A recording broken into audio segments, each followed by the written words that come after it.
Hello बच्चों, स्वागत है अपने YouTube channel Rajput coaching class में। चलिए बेटा स्टार्ट करते हैं आज क्लास। आज हम आपको बताएंगे बेटा क्लास 12 फिजिक्स, जिससे पहले पढ़ा रहे थे। अध्याय नंबर है इसका तीसरा, वैद्युत धारा। ठीक है, वैद्युत धारा इसका लेक्चर नंबर ये 8 है बेटा। 7 लेक्चर मैंने अपलोड कर दिए, लेक्चर नंबर इसका 8 है।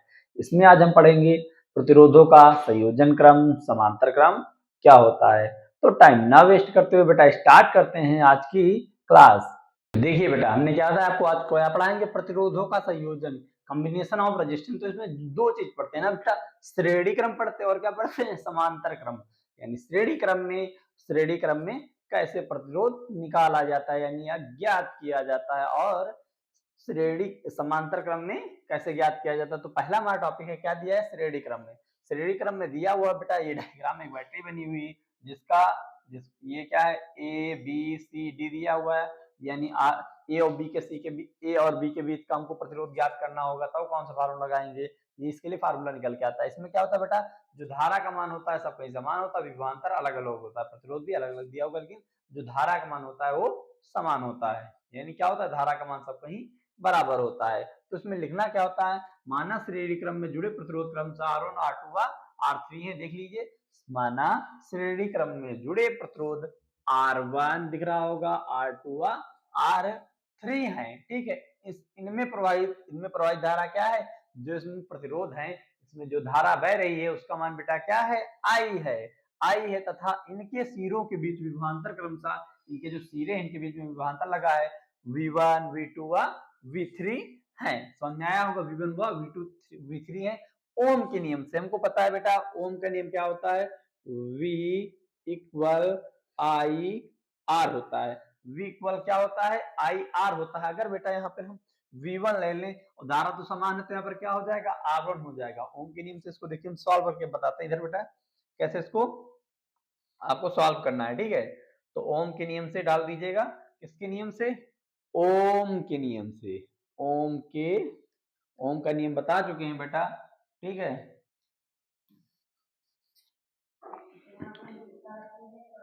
लिख लेंगे हम ओम के नियम से।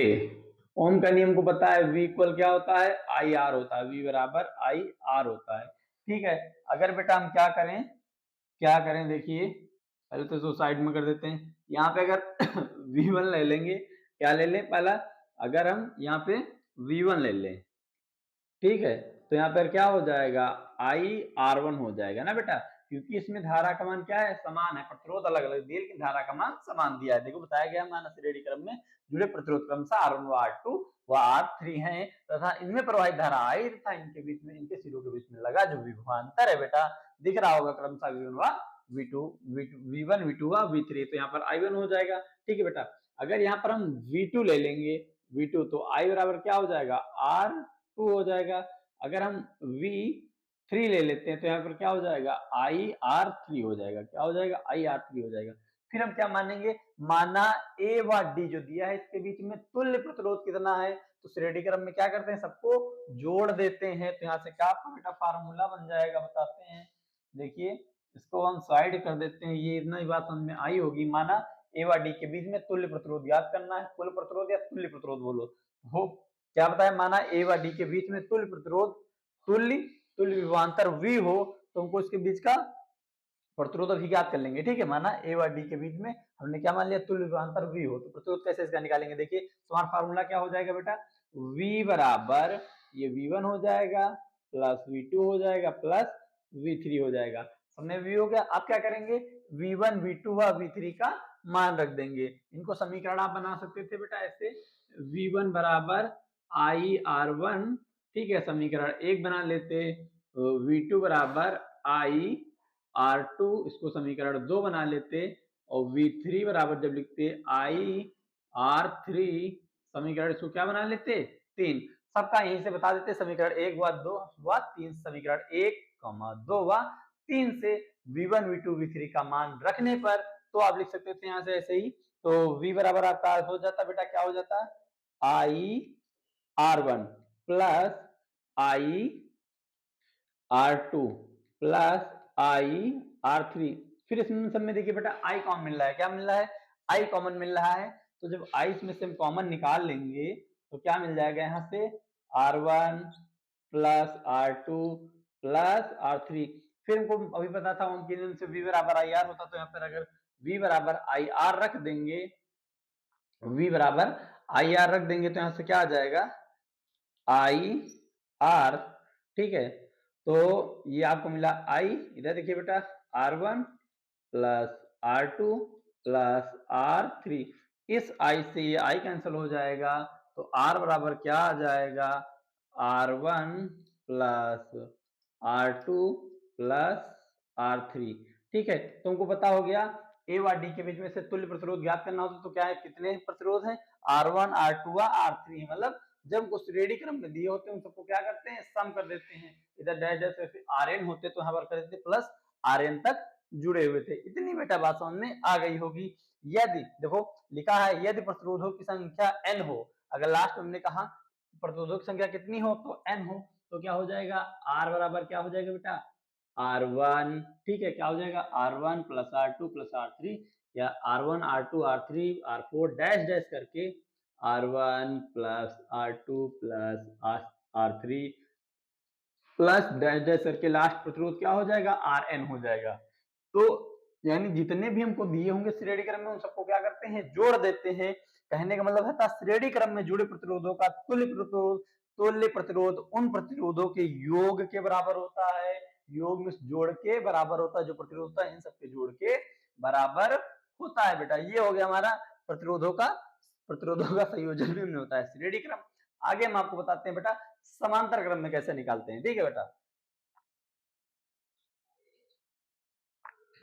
अब बेटा वीडियो को स्किप मत कीजिएगा, ऐसा नहीं कि समझ में नहीं आएगा, ऐसा हो ही नहीं सकता कि आपको समझ में ना आए बेटा, ऐसा तो कभी हो ही नहीं सकता कि आपको समझ में ना आए या हम आपको समझा ना पाए। टीचर आपसे कहते होंगे बेटा आप याद करके दिखाइए, हम कहते हैं आप भूल के दिखाइए, कि जो पढ़ा रहे हैं उसको आप भूल के दिखाइए। कैसे आप भूल जाएंगे?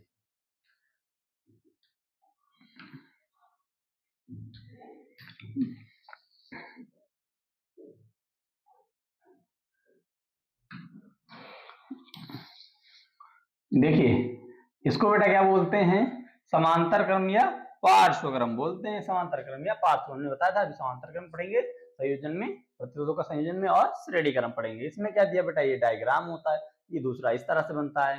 ऊपर देखिए V1 दिया, इसमें सब में क्या होगा, विभव समान होता है। उसमें क्या होता था, धारा सब में समान होती थी धारा, और इनमें सब में समांतर क्रम पार्श्व में क्या होता है बेटा, विभव समान होता है। तो उसी तरह मान लेंगे माना समांतर क्रम में जुड़े प्रतिरोध क्या है R1, ये हमारा R1 है, ये R2 है, ये क्या है R3 है, तथा इनमें प्रवाहित धारा I1 I2 व I3, इनमें प्रवाहित धारा क्या है I1 व I2 व I3 है, ठीक है। इनमें धारा क्या है I1 व I2 व I3 है।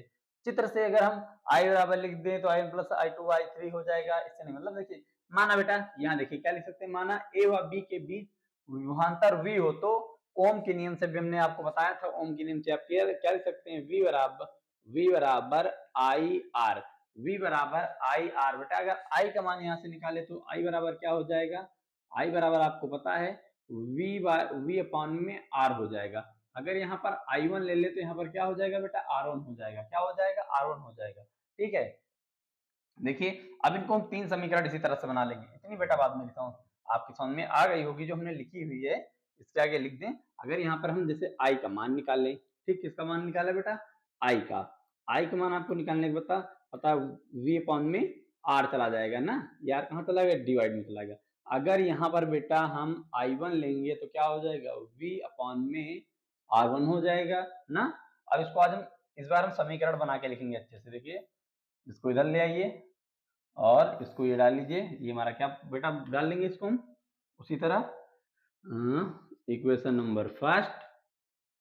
देखिए क्या डालेंगे, समीकरण 1, फिर जब I2 का मान निकालेंगे तो क्या हो जाएगा V अपॉन R2। समीकरण 2, जब I3 का मान निकालेंगे तो क्या हो जाएगा V अपॉन में R3 हो जाएगा। समीकरण 3 बना लेना। देखिए आई कितने धारा बह रही, पहले जहाँ पे जहाँ पे R प्रतिरोध लगा है उसमें I1 जा रही है, जहाँ पे R2 प्रतिरोध लगा है उसमें धारा I2 बह रही है।